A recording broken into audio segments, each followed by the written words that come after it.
ಆದ್ರೆ ನಾನು ಮಾನ್ಯ ಮುಖ್ಯಮಂತ್ರಿ ಸಿದ್ದರಾಮಯ್ಯನವರಿಗೆ ಒಂದ್ ಮಾತು ಹೇಳಲಿಕ್ಕೆ ಬಯಸ್ತೀನಿ. ಮುಸಲ್ಮಾನ ಹೆಣ್ಣು ಮಕ್ಕಳಿಗೆ ಮಹಿಳೆಯರಿಗೆ ಬುರ್ಕಾದ ಅಗತ್ಯ ಇದೆಯೋ ಇಲ್ವೋ ಗೊತ್ತಿಲ್ಲ.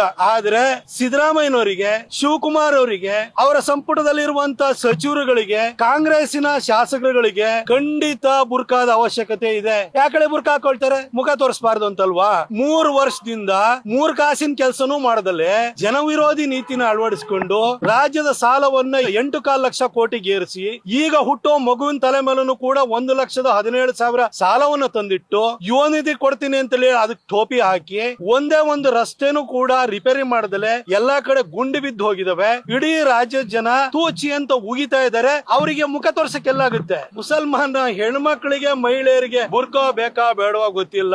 ಆದ್ರೆ ಸಿದ್ದರಾಮಯ್ಯನವರಿಗೆ, ಡಿ.ಕೆ. ಶಿವಕುಮಾರ್ ಅವರಿಗೆ ಹಾಗೂ ಕಾಂಗ್ರೆಸ್ ಶಾಸಕರಿಗೆ ಮಾತ್ರ ಬುರ್ಕಾ ಬೇಕೇ ಬೇಕು. ಯಾಕೆಂದ್ರೆ ಮುಖ ತೋರ್ಸಕ್ಕೆ ಅವ್ರ ಕೈಲಿ ಮುಖನೇ ಇಲ್ಲ.